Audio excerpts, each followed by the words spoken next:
Welcome everyone, game number 1, HeroesHype Premier Series, number 3 of the qualification tournament here. Vikings against Go next today. And for the Vikings, we have once again Smexy and Wooby playing, but Breeze together not with the team, and he's actually not on the lineup either. To be absolutely honest with you, since Breeze is now a professional or semi-professional Smite player, I don't really think he's going to play a lot with the Vikings. We've seen him already, well, this is probably the last time that we've actually seen him in the tournament here. But since he was on the LAN with Wooby the last time that they played, he probably just jumped in to have a little bit of fun and play with his buddies. But we're going to see how the Swedish team here in blue is going to finish the season. They're going up against Go Next today with a pretty nice lineup too. Kelvin obviously should ring a bell if you guys have been following 2019 Heroes of the Storm.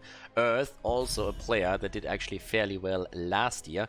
We have Sky, Skog, and also Max Payne. So definitely a lineup that doesn't have to hide at all. Question still is, can they really hold a candle to the Vikings here as we're heading into the round of 8 of the tournament. Again, we're having Mephisto banned out against Macke on Volskaya Foundry. We have Vala banned too, and Hanzo immediately eliminated as well. Now, a hero that people are still asking about is obviously Kira, and Kira so far only played once. She was played in the grand final of the second qualification cup. Again, we're currently in qualification cup number 3, but she was ignored in every game. Every single match ignored her completely. Only in the grand final was she played once and banned out once. So the question is, how much are we actually going to see from her here? The Panda gets banned out as well. And as we're heading into the first pick, question is obviously still what's going to happen here. We've seen a lot of priorities on certain maps into heroes like Malfurion lately again, and this time it's no exception. Malfurion gets picked since we have Chen banned out. He gets taken right away, which leaves obviously on the other hand still Tyrande if they want to go for that. But Tyrande has started to fall off a little bit. She doesn't have the double cleanse on level 7 anymore, which was a big boost to the hero. She's still strong, still powerful, still works in a lot of combos, but she's not that snap insta pick anymore that she oftentimes was previously. So that's kind of important here to note. Berghult gets his Tyrael pick though. Loves to play his Johanna, loves to play his Tyrael. We have seen him a lot on Garrosh as well. And Macke with the resets here for Li Ming. Now, obviously, Go Next has to make a bit of a choice right now. They started off with Malfurion, which allows them to go into certain combos, but then they have to ask themselves, is that really the pick for the map here? And I gotta say that in this particular setup, I haven't really seen the boys yet, so I'm not quite sure what exactly they're going to play. We have Earth on ETC though, so that's a nice combo with Malfurion to start off with. Would be nice to have here something by in the side that they can use too, to keep ETC alive a little bit longer.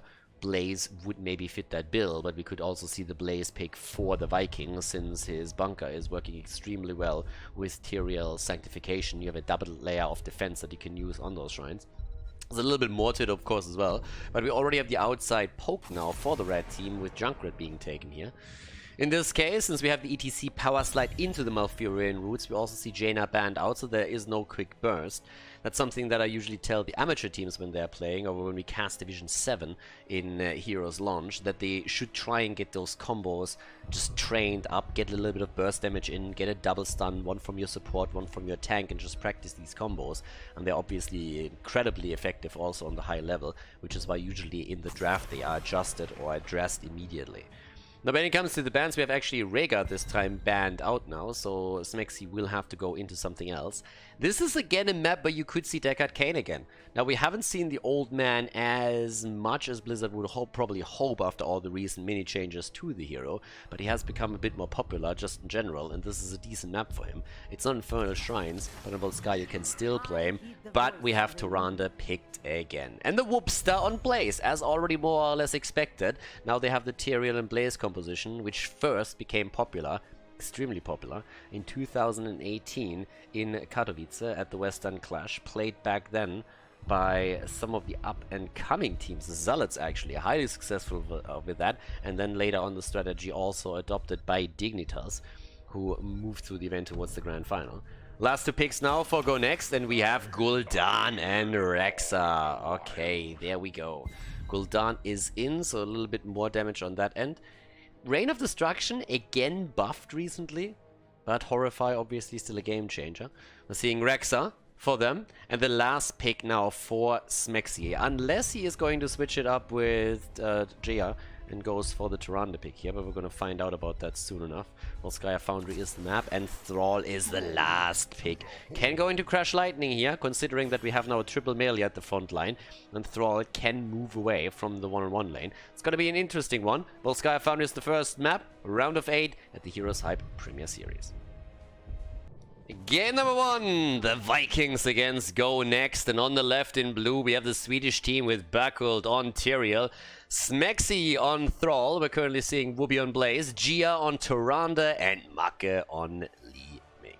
And over to the right side of the map, Go Next, starting off in red for first map Volskaya Foundry with Kelvin on Gul'dan, Earth on ETC, Sky on Malfurion, Skog on Junkrat, and Max Payne, aka Max Passion, on Rexa. And Egg of Elements. No Trash Lightning here for Smexy, despite the fact that they're running a triple melee, and he could move into a 4-man rotation, or at least a smaller rotation, especially against Rexa. Still very much so possible, but they decided to move again away from that. So already we'll be sitting a little bit farther in the back here, waiting for an opportunity. I mean, they were just looking to see if they can maybe make a play here. Decided against it. Now we still have our little brawl in the middle of the map. And the poke is on. Earth obviously is already working on his Globe quest. Went straight into the Prog Rock on level 1. Outside of that, talents are pretty much what you would expect right now. Still want to highlight new habits. We see it quite a bit on Blaze these days. And obviously getting the Unstoppable for him is going to help him a lot. Hero still changed quite a bit. Earth with a very aggressive positioning here right now, trying to zone out the opponent. And it's going to be about items again. 50 seconds into the game, we're already having the blue team moving straight into the camp in order to get the first of the 2 turrets here. But also on the other side, a very similar procedure. Whoopi is being chased away, and they're making their play for the first turret of the game right here. Now after that, it is obviously going to be a question of what's going to happen towards the top lane, where there is still a big chance that we're going to have a fight over the support camp here. There's currently a little bit of fight down here over the first camp. And that Sky being attacked and nearly going down, but Backhult, the one that gets drained. Gia immediately trying to assist him a little bit with Tyrande. They're trying to go for the camp. Turret still on the ground. Earth is low. Earth is dead. And Misha with a stun, but Sky again low and about to fall. Both of the turrets taken, and there's just the kills keep coming. We're seeing Malfurion fall. We have also Li Ming die though. So the turrets have all been dropped, but it ends with a lead in experience for the Vikings. They have the earlier level 4, the earlier talent, and it will also translate into them grabbing level 7 a little bit quicker than Go Next, and that is going to be an advantage for them on the first objective. So from their point of view, definitely worth it. Getting a slight lead here, dropping all the items, having still a chance to move up to the top and go for the support camp. 11 stacks for Thrall, who obviously had to do a little bit slower with all of that. But yeah, at this point, we're having, again, our little setup down here. And look at that, support camp is already getting attacked. The cow is moving in and is trying to go, yeah, starting a bit of beef here with the Transformer. And that is that. Talking Transformer, by the way, how bad are Transformer movies? Like, honestly, I'm always getting reminded of that. Like, Michael Bay is probably the worst of his kind. It's just unbelievable. Like, that guy is just an absolute nightmare. Has anybody watched the recent ones? They are such a shit show. It is unbelievable. Explosions everywhere. Half the time you don't know what the story is anymore. Story, what am I talking about? There is none. And the only thing that you see are explosions and American flags. Like, it's really weird. It's insane to me that these movies are actually doing well. But either way, moving away from that, let's have a quick look at what's happening in the middle, because Earth has the support beam. Support item. Look at all those money picks, by the way. The Swedes know how to ride in style. They're just amazing. I mean, that in particular is already making this game worth watching. That's how you curry favor with a commentator. You go for the money pick, the best mount in the game. That's just how you do it. So there we go, a little bit of poke coming, and Macke is already slightly zoned out, but keep in mind what I said earlier about the level 7 talent. It will be faster for the Vikings. That's not going to matter though if that's a kill, and well, it isn't, but it nearly was. Backhult barely getting out. There's the level 7 though, and now we're having the Khaldor's resistance after the Celestial Attunement has been moved to level 16. When it comes to stacks, Also, we have a bit of a lack here on glow progress for Rexa. Currently only sitting at 4 for the Hunter-Gatherer. 7 hits fairly fast, pretty quickly after all of this. Here's the quest completed, and that's amazing for Thrall. Can now move into the battle and help the team out. Also, the Ancestral Wrath has been chosen, a bit more nuke and sustainability that we're seeing for the Vikings in this one. And Kelvin is poking away, sitting at 12. Oh, the stuns and the kill. But here's the healing beacon. Sky steals it away after it falls to the ground. ETC dropping it, but there's the blue team taking charge and taking over, and after Misha dies, so does Rexa. That was actually nicely done by them here. Yep, good kill right there. And by the way, while we're talking about movies and series, like, has everybody watched the newest season of Mindhunter? I mean, honestly, guys, if you have Netflix and you haven't watched Mindhunter yet, you're doing it wrong. Definitely check it out. Absolutely fantastic. Great first season, great second season. That show has a lot of potential, and I really hope that the story is just progressing the same way. So very, very enjoyable. Can highly recommend if you haven't watched it yet. And also, if you're into that type of movies, definitely check out Mr. Brooks. Old movie with Kevin Costner, and it is fantastic. Heavily underrated. Heavily underrated.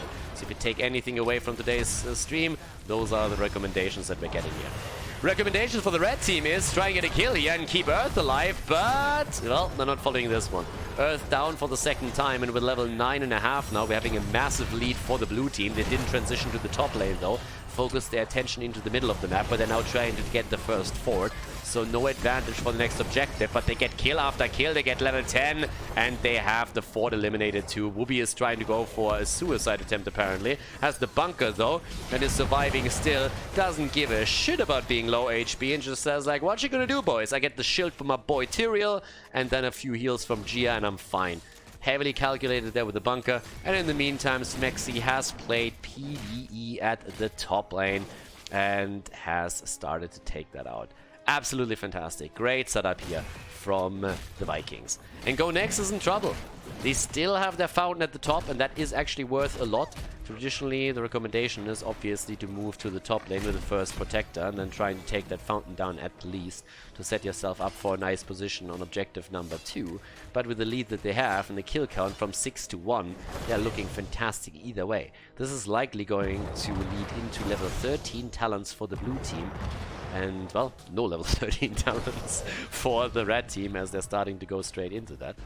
So we have up at the top, Smexy just... Smexy is pushing the sprays out now already against minions, because nobody's really fighting with him. So he's still taking up the challenge against the... How much does he actually have in... 6,000. He is the lowest in hero damage, even lower than Tyrande, but look at that siege damage that the boy is bringing to paper here. 44,000, therefore even out-damaging Gul'dan on the other side in that department. So yeah, the Smex Master has been banned onto the offlane.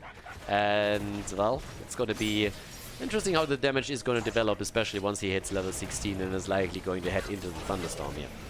So as it happens, we're having towards the top 6 kills against 1. Level 13 is going to be the next stop for the blue team, as expected. Earth is found out. No mosh pit from the side for him. So that ain't happening in this game. We have Bunker and Sanctification now, so the layers of defense that we're seeing here. And at the same time, still the experienced Sokop will be down at the bottom of the map. And still no announcement of the next... Ah, there it is! The control point. I was already asking myself when that's gonna happen. But this means that we're now having a bit of an advantage over the first one. They want to get a kill too. Max Pain and Max Trouble. The Horrify is trying to change that, but get burned to the ground, baby. Sanctification is saving Tyrael. He's trying to get away. Well, the Riptide didn't do anything for him either. Backhold alive and backhold down. Trying to get a bit of value there, and he gets actually quite a bit of value. Whew. That's some damage, baby. But now that the objective is up, the red team is going to have a pretty difficult time to go for that. They are nowhere near level 13. They are nowhere near that talent. So now we're having to move up towards the top. Mark has already taken over the position. We're having a 2-level advantage nearly. And with that kill lead, I mean, it doesn't come as a surprise. The good thing for Go Next is that Kelvin is actually at nearly 40 stacks, so he will have the quest reward in just a little bit. And they're also attempting to force the issue, buying a little bit more time for the rest of the team. It's obviously healing beacon and a turret in the hands of Vikings, make it 2 turrets, so they have the item advantage over the additional advantage of having the extra talent.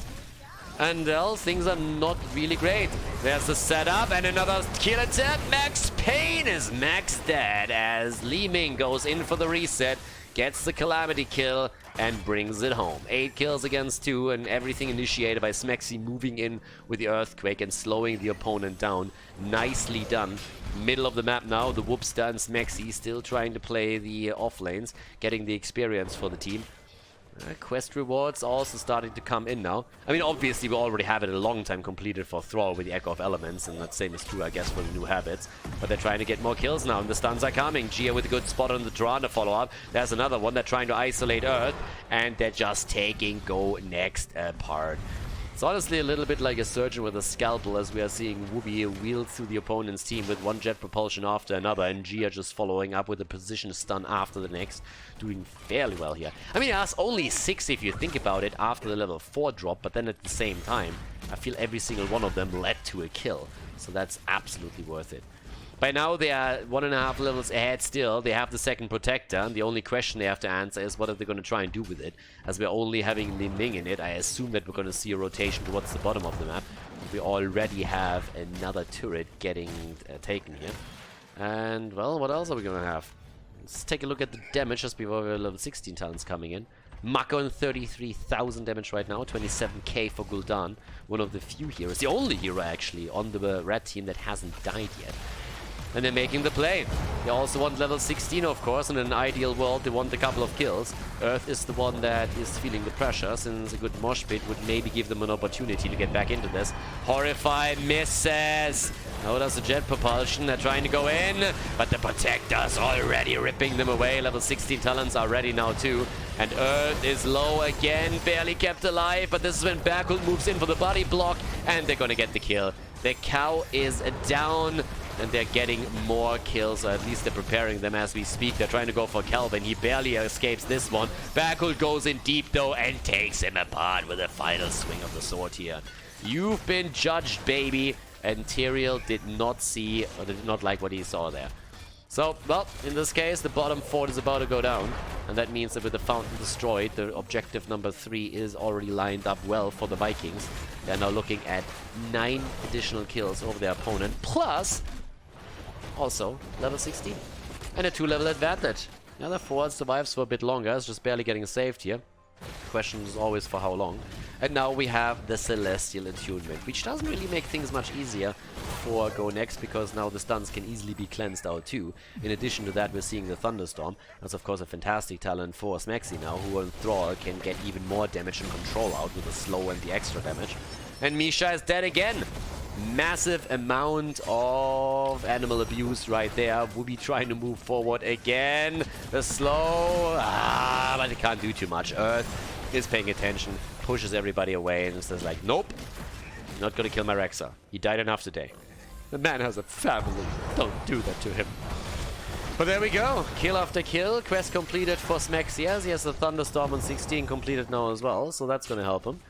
In the middle of the map, we're having Junkrat making his rotations between the mid and the top to get the additional experience to bring the team to level 16 so that they can fight on even talents, or at least try to.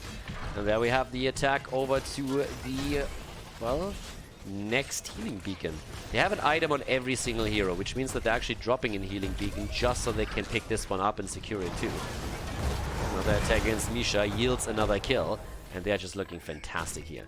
2 healing beacons, 3 turrets. Actually, they dropped another turret, so there are only 2 left. Not that it matters too much, because as you can see, there's another camp ready. Now, one of the things that we're most likely going to observe now is a level 4 completed quest for Rexa. At least that should be the goal for him. ETC hasn't completed his level 1 yet either. And Gul'dan is waiting a little bit until he takes the level 16. Now, there are a few more options. Blizzard has attempted to move a few buffs in, but the Ruinous Affliction is still the number 1 choice here in this game for Gul'dan.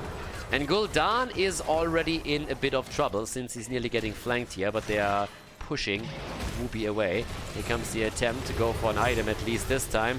Reptire! But the 4-man stun for Whoopi, and ETC is already down. Whoopi just toying with opponents here. Is missing the jet propulsion, but the oil is there and slows them down, and the rest of the team is already on the chase. Distance to safety is pretty shitty for them, and that is at least going to be the end of Khaldor. I mean, he is going to get wrecked. The only question is who else is going to die here. Malfurion tries the silence, gets it through, but there's the kill against Junk where they're going for Malf, and he is dead as well. 4 heroes down, and even without the objective, we're seeing the Vikings aim for the keep. 15 kills to 2.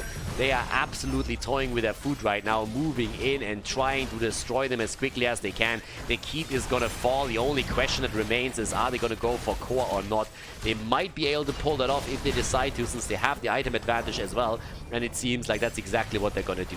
They're trying to move in. The Sanctification is still ready, and the shields are falling. They nearly have level 20, but they're not quite there yet. ETC comes out. He could still go for the mosh pit, but they're splitting around the core. ETC needs the slide, needs the mosh pit. There's the interrupt attempt. Already Sanctification on the ground, and this is not boding well for Go Next. Level 20 still not there for the Vikings, but who needs that shit if they can get the core right now? And they do. That's game number 1 in the lead for the Vikings in the best of 3 series against Go Next.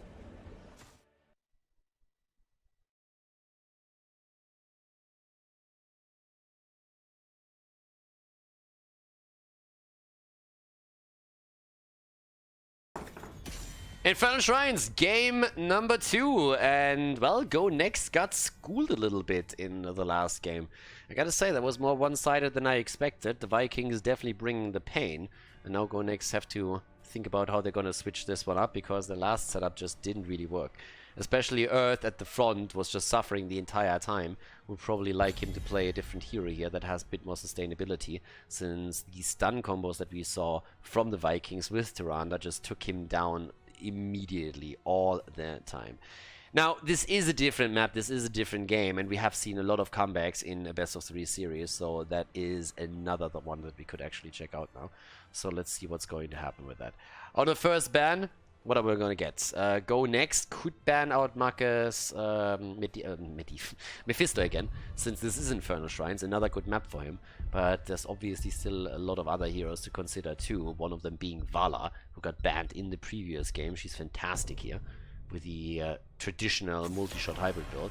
But they're actually going to start things off with the Zeratul ban. Alright. So, let's see what happens with that. Hanzo banned out too. I want to know where Vala lands with this. I mean, don't forget, Go Next actually has first pick, first ban here. So that is always going to influence the ban patterns a little bit. They might not be the one banning Vala out if they want to go for her. But yeah, definitely could work. Okay, let's see what else are we going to get here. Chen was also banned in the previous game. That's another option, obviously. But yeah, every single time that you actually switch something around in terms of first pick, first ban, things are slightly shifting. And Mephisto gets banned again. It's normally not a pick that anybody picks away from him. And I don't even know if Maki still wants to play the hero. It's just that they ban him against him every single time. I can't even remember when he played it the last time in the competitive stage. So, yeah. There's the Chen ban, which leaves Vala open. So Vala is actually up for grabs now, and is definitely going to make an appearance here. Again, Vala is great here, because with the multi-shot hybrid build, you can get a lot of value against heroes when you're fighting on the shrine, but at the same time, you're also working to grabbing a few more stacks for the objective itself, so it's a win-win situation. And since the hero has been buffed by Blizzard, especially on the hit point pool, it's a lot easier getting away with her. You don't necessarily need a double support for her anymore, even though it still obviously puts a bit of a highlight on that. There we have it, first pick into Vala. Doesn't really come as a big surprise. That leaves a lot of heroes now still up for the Vikings, one of them obviously being Malfurion, who still works extremely well at those choke points. As I said previously, Infernal Shrines is a map where you could also make an argument for Deckard Cain again, but at the same time, We didn't really see any heroes banned out just yet. Malfurion is the more important pick, and in this case Tyrael gets picked together with it once more, which is actually an insane setup for Tracer. So keep Tracer in mind now too, because Marke played a lot of Tracer in the past, and this provides Tyrael shields plus Malfurion heal over time. It doesn't really get any better for a Tracer player, so this is an option. We're going to see a ban phase before that, and that's where Go Next could address that. But will they? That's the question. Now Auriel gets also picked here together with Diablo, and that's actually pretty sweet because Earth is pretty decent on Diablo, and Auriel works extremely well with Vala. Now Auriel got changed as well, so it's not really that Auriel just puts the crown onto a hero and that's pretty much it and then stays the fuck in the back. So these days it's more her trying to more actively participate in the entire battle. That means first of all wave clear against minions, but also damage against heroes. Gives her just more energy, so the way of where you want to be with the hero has shifted slightly. Tassadar still gets banned out. As I said, you can play Vala in a solo support setup, but double support is still very powerful. Even Zarya would work with her, but getting Tassadar banned out is pretty much two things in one, because at this point we're having, first of all, no AoE through the storm, we don't have the shields anymore, which is pretty sweet for them. But is it going to be the Tracer ban, or are they shifting into something else and would allow that to happen? Gul'dan. Gul'dan getting banned out. Alright, baby. There we go. Are we going to see Tracer? With Malfurion and Tyrael, as I said before, you're not going to get a much better Tracer composition than that. Now, you have obviously, with Auriel on the other side, also the Aegis that you can use against the Pulse Bomb, but that's still a cooldown trade that in the late game you're usually going to lose. And now that we're having more of these double support setups, you can expect one there. But they're not making the play. They want to go build more for the objective too, so we're having Junkrat being played, we have Reyna being played. Both of the choices absolutely valuable. Only question is, what is Whoopi going to take? Are we going to see Leo? Are we going to see Rel? Are we going to see Blaze again? A lot of options for them right now. So what else are we going to have? We have, first of all, still the need for potentially a second support. Is there going to be a Zarya pick? We've seen Zarya a lot with Vala as the second support frontliner. But in this case, they go over into Leo and Jaina, which means that we are most likely going to see either Blaze or Yrel on the side of the Vikings. There's obviously a few more offlane heroes that we could see, but if they want to go into more control on the shrine, those would be really good options for them. If you want to look more into damage, then there's a couple of other choices that present themselves pretty quickly. One of them would, for example, also be Thrall, but that would be more of a weaker setup in terms of hit points and sustainability. But Whoopi goes for Malthael here, and we'll see what he can pull off with that. Game number 2, the Vikings are in the lead. This could be a 2-0. Let's see if Go Next can find back on Infernal Shrines. Game number 2, the Vikings with the Malthael pick to put more pressure onto Earth at the front line. On the left, we have Berkhold on Tyrael, Smexy on Junkrat, Whoopi on Malthael, G on Malfurion, and Marke on Reyna. Over to the right side of the map, we're having Max Payne on Leoric, Skok on Vala, Kelvin on Jaina, Sky on Auriel, and Earth is playing Diablo in this second game of the series. Time to shine. Let's see if they can actually make something happen and force game 3. That's pretty much what Go Next needs to do right now, and it's not going to be easy against this setup. I mean, once again, we're having the Ace of Spades here taken on level 1, or the Ace in a hole, my bad, for Reyna, and that means he's going to rely on slows on his level 7, of course, and Malfurion, the roots a little bit. And they're going to try and play around that. We have actually Devil's Due now taken for Diablo, so he's going to heavily rely on the Fountain and the Globes here, especially in the early game. That's going to be a strong talent for him. And with early game, I mean for the first 2 shrines, because maybe even the third, because normally that means that you still have a fountain where you can recover, and once that Diablo moves in and pre-taps, or in mid-fight, he can have a huge amount of HP that regenerates over time, and then just move in and be an absolute nuisance here. Once that the mid lane fountains are destroyed, it's a bit of a different question, but that's one of the setups. So right now, Skok is already isolated and dies immediately And yeah, with that we have the first kill in the game, and already a little bit of a bloody nose for Go Next, because that Vala kill allows now also for the blue team to go straight into the mercenary camps. The mercenary camp control is going to give you an experience advantage over your opponent, and obviously also control over the lanes to an extent. So this is going to be useful for them. We'll be already rotating here from the middle towards the top, securing the experience for his team.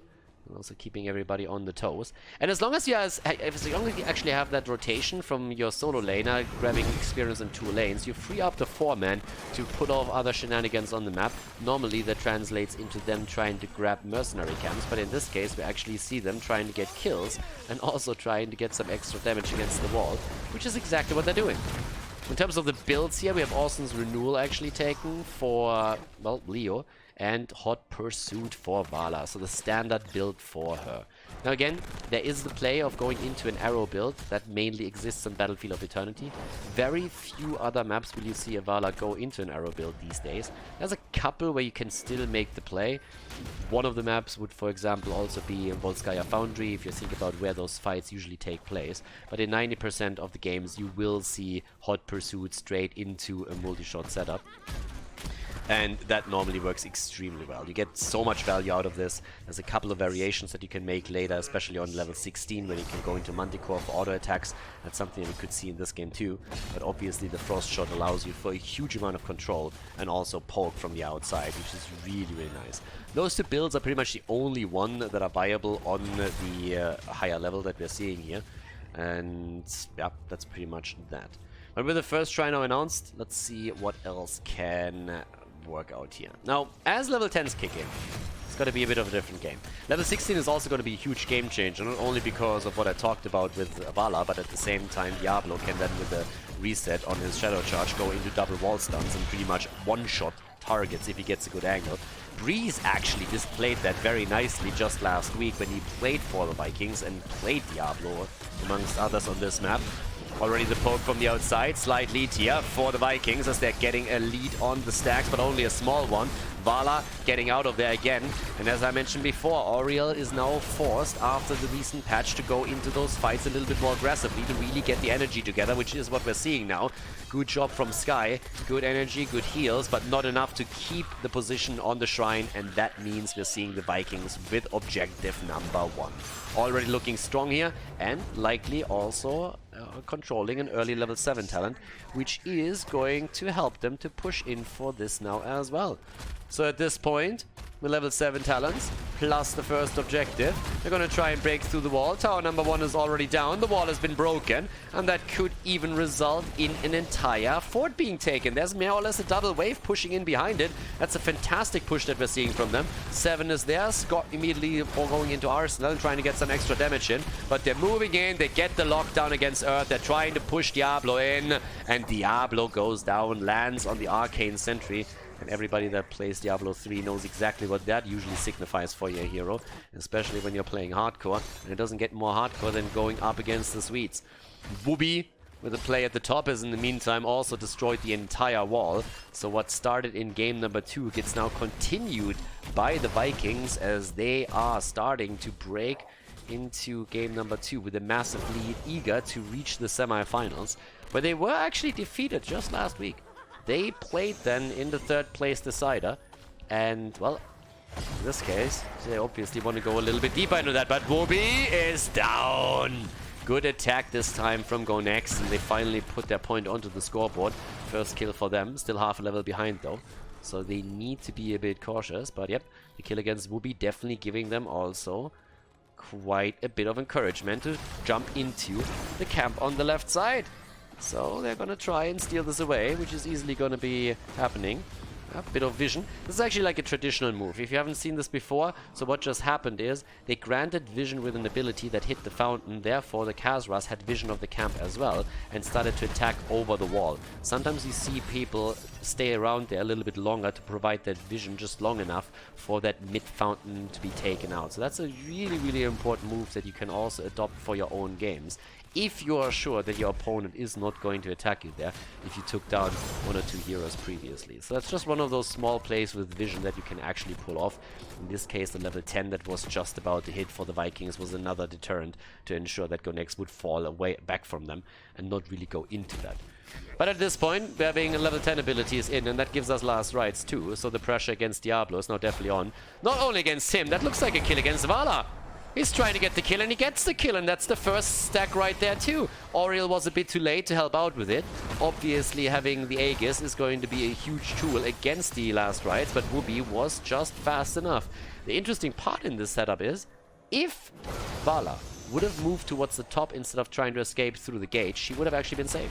Sky would have been close enough to drop the heal and drop the Aegis, but in this case, he tried to escape, was attempting to move away from it, and it didn't work out for them. So now we have 3 kills against 1 and a lead in experience as previously. That is just getting extended here. Smexy is teasing the rocket ride at this point. Has not picked his level 10 yet. Now I would still expect the Riptire. Let's see how deep the memes go. Make is already there. How deep are the memes in this one? Is it Elon Musk level? Yes or no? That's the big question. For now, it seems to me as Riptide would be the better choice here. But, well, the kill attempt and the kill against Tyrael. Ooh, that was actually really nicely done. What the hell? Make with a penetrating round straight into the Tyrael explosions pretty much delivers the kill for Gia. Oh, sorry, for Smexy, who gets the kill against not only Jaina, but also shortly after against Leo. Nicely done here. And that's 2 kills against 1 now, which gives them a lead again on the objective just after they lost, well, one of their heroes, and it looked like they would fall back in this one. So for now, we all of a sudden have a situation where the lead on the objective is again in the hands of the Vikings, but we're having Go Next fighting back now that Jaina is back to business and can actually drop that Ring of Frost if they set something up. Leo is going to have the Entomb ready in just a moment.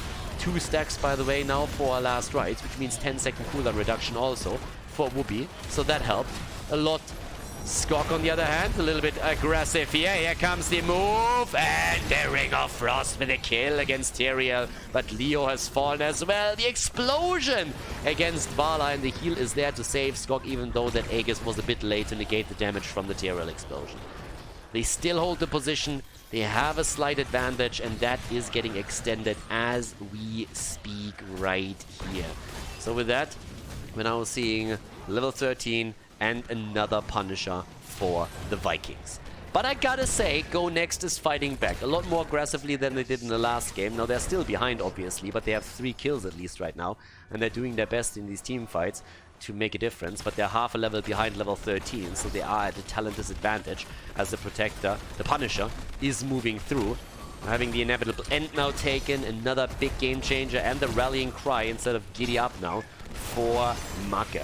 But they're pushing in aggressively, and I mean, with this setup, the fort is down, and it wasn't even defended in the slightest. They're trying to bait the Punisher over the wall, successfully at that, but the aggression is there. Last Rites is up, he gets pushed in, Earth could fall, but with him tapping the fountain, the Devil's Due is coming into play, and Malthael does not make a move here. They break through the wall, though, and that's all that they can ask for. So, looking good here. Level 13 is in. That's all that Go Next wanted. I mean, they needed to play defensive in the last encounter. They couldn't really go out there with the talent disadvantage. They definitely learned their lesson. So they're doing their thing. But what are they going to get with this? Max Payne already all the way up at the top here. Here we go. In comes the attack. They're trying to make the play. And the Sanctification is saving them against the Diablo Apocalypse. Earth again low, but no low enough for Malthael to do anything about it, especially since Malthael isn't even in the fight, but is currently sitting at the bottom of the map together with Smexy. The old Fnatic boys currently doing their thing down here. 13 isn't in play yet for Jaina. Double camp in the middle. Still has to be taken care of. Also, when it comes to talents, we have Gloom, so that helps against a lot of the damage that comes out of heroes, like for example, Junkrat.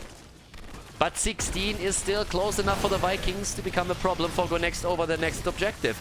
And Max Payne is also incredibly low. Tyrael jumps in, wants the kill, doesn't get it this time. But the bot lane is under pressure. It's honestly a bit crazy for Go Next here. On every single lane, they're getting pressured right now. There's a 3-man at the top that they react to with 4 heroes the entire time. Wooby is now thinking about lending a hand topside, as we still have Junkrat at the bottom pushing it out against Diablo here. So things are definitely not looking fantastic for them. Smexy, on the other hand, is all of a sudden getting attacked here, and the Smex Master might have overstepped a little bit. Earth goes in, and Earth gets the kill. Diablo with a solo kill against Smexy. That was not a good look for... that was not a good look for Smexy. That's one of the moments when you hope that the caster doesn't catch it on screen. But in this case, we didn't have a DreamHack Tours moment. Nope, this one was a proper one. So yeah, right now, we're having topside, another camp stolen away. 16 talents are ready. And despite the fact that it's a 5 versus 4, we're seeing Go Next not really go into that fight as aggressively, or aggressive enough to really get a kill here. So now we have level 16 talents with the Pain and Red on good old Jimmy. Again, the penetrating round that we saw earlier into the Tyrannical Explosion was still for me and one of the highlights that we had in this game. But now with level 16 in and the objective soon being announced, the Vikings should have another lead going into that. So, well, down at the bottom, still the deep push. The pressure still on Go Next since they have lost every single fort, every single fountain. So now as we have another one spawning in the middle, this means that 2 forts and 2 fountains are closed for the Vikings to retreat and retap. Whereas there's absolutely nothing left for Go Next. There is still level 16, which they are about to get. Leo is at the top, but the fight at the bottom might change things if they can force it. Already the aggression against Earth, and that is a kill. Not even the last rites from Malthael. He just looked at it and said like, yep, that's not needed. Not gonna burn my cooldown even to acquire another stack if I don't really have to. So with Dibbles down and losing his souls, they are now starting to move back into the shrine, but now Diablo is a bit of a weak kitten. Vala went into the Frost Shot. That's obviously a bit of a game changer for her. Northern Exposure and the Domination, but it seems like they're going to let this one go. And I'm not quite sure if they can afford to do that. They need to force this fight. They can't just wait for the opponent to take an even bigger lead. And now with 33 stacks taken, they need to really, really make a play here if they want to change this. And I don't really think they can anymore. It's too late. They didn't get a single stack. And now they are also trying to retreat and might even be caught here. I mean, Wooby is jumping in. He's not the only one. Bakul is trying to catch them off guard. Trying to make the play for Sky. And they get a little bit of damage in, but just not enough. Smexy wasn't fast enough to get behind the target with a Conversion Grenade here. They're starting to move now through the bottom of the map. And the Punisher is coming in with that 2. First keep is on the menu. 46,000 damage. And there is the kill. And the 3rd stack for Malthael, who shoots up to 27,000 damage, nearly on par with Smexy on Junkrat, but they're trying to get much more here. But the Ring of Fail doesn't hit jack shit as everybody just concentrates into the middle. No Colin Snap for Jaina yet. Here's the jump. The Aegis paints a big bullseye onto Skok, and that's a kill against Vala. No chance for her, no chance for the keep, and no chance for Go Next. Go Next, literally what the Vikings are thinking about now as they are going straight in for the core. They take the 3rd target down, and with Auriel eliminated, there's very little left for the red team to defend the core here. Only 2 heroes are back as Leo dies again. Jaina is also about to get busted. She's down, and that is game. Earth is toying around a little bit more, trying to go for a kill against the Whoopster. That doesn't happen either. And this is a 5-man team wipe to finish game number 2 in the series as the Vikings take a 2-0 victory over Go Next.